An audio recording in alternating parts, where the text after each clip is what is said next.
Assalamualaikum warahmatullahi wabarakatuh. Baik anak-anak, untuk materi IPS selanjutnya kita akan membahas tentang kualitas penduduk Indonesia. Menurut Badan Pusat Statistik, dalam indikator kesejahteraan rakyat pada tahun 2015, kualitas pendidikan di Indonesia ditentukan berdasarkan tinggi rendahnya hal-hal berikut ini. Yang pertama ada tingkat pendidikan, yaitu persentase tingkat pendidikan formal yang telah ditamatkan pada jenjang sekolah dasar, sekolah menengah, dan perguruan tinggi. Yang kedua, ada angka melek huruf atau AMH, yaitu persentase yang menunjukkan kemampuan untuk membaca dan menulis huruf Latin. Yang ketiga, ada angka partisipasi sekolah atau APS, yaitu persentase yang melihat seberapa besar akses pendidikan diikuti oleh penduduk usia sekolah. Yang keempat, ada angka partisipasi murni atau APM, yaitu persentase jumlah anak yang sedang bersekolah pada jenjang pendidikan yang sesuai dengan usianya terhadap jumlah seluruh anak pada kelompok usia sekolah yang bersangkutan. Yang kelima, ada angka putus sekolah, yaitu persentase anak usia sekolah yang sudah tidak lagi bersekolah.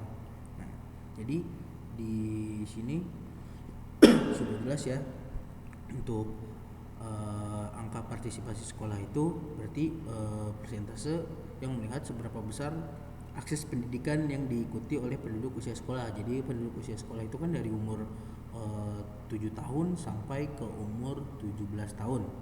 Nah, berarti di umur segitu, di umur usia sekolah itu masuk ke penduduk usia sekolah. Nah, mereka itu menikmati pendidikannya enggak, ada akses untuk pendidikannya tidak, itu namanya angka partisipasi sekolah.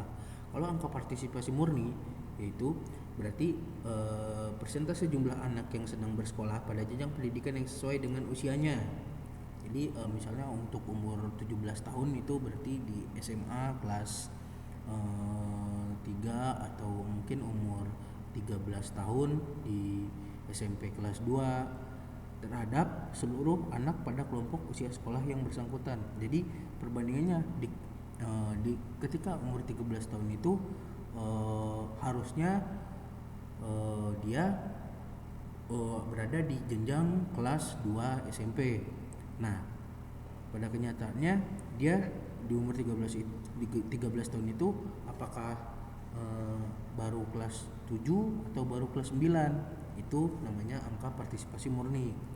Lalu untuk angka putus sekolah, yaitu persentase anak usia sekolah yang sudah tidak lagi bersekolah. Jadi di umur usia anak sekolah tapi pada kenyataan dia sudah tidak bersekolah lagi, entah mungkin karena faktor ekonomi atau faktor lain, itu dinamakannya angka putus sekolah.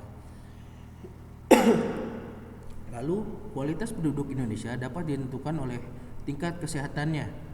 Yang pertama, angka kematian kasar, jumlah kematian tiap 1000 penduduk pada suatu wilayah atau negara dalam 1 tahun.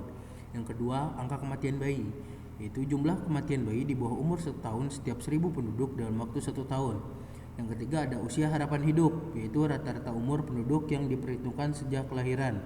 Yang keempat, keadaan gizi, yaitu mempunyai hubungan erat dengan kematian bayi. Jadi kalau gizinya buruk dari dalam kandungan, berarti ada kemungkinan untuk harapan hidup bayinya pun rendah. Lalu ada sanitasi lingkungan. Sanitasi lingkungan itu usaha pemeliharaan kebersihan dan kesehatan lingkungan. Nah, lalu untuk ukuran tingkat kesejahteraan penduduk dalam kehidupan suatu negara adalah tingkat pendapatan per kapita dalam setahun. Adapun rumus yang menghitung pendapatan per kapita adalah sebagai berikut, yaitu PCI sama dengan GNP per P, atau keterangannya PCI itu adalah pendapatan per kapita, GNP-nya itu adalah pendapatan nasional kasar dalam 1 tahun dibagi P-nya itu jumlah penduduk. Nah, berikut adalah contoh soalnya. Indonesia memiliki pendapatan nasional kasar sebesar 1.707.064,2 miliar rupiah. Jumlah penduduk Indonesia adalah 255.182.144 jiwa. Berapakah pendapatan per kapita Indonesia kalau dihitung dalam dolar Amerika Serikat? Jawabnya berarti GNP ini ya, Jawabnya berarti GNP-nya itu yang ingin kita carinya ya sebesar satu ya 1.764,2 miliar rupiah dibaginya per P-nya itu jumlah penduduk Indonesia yaitu 255.182.144 jiwa. Berarti hasilnya itu GNP per P-nya untuk pendapatan nasional kasarnya dibagi dengan jumlah penduduk Indonesia. Hasilnya sama dengan 6.689.591. Jika kurs rupiah terhadap dolar Amerika Serikat 1 dolarnya itu 10.000 rupiah per dolar AS, maka pendapatan per kapita Indonesia adalah 7.928.770 menjadi 792,8 US dollar.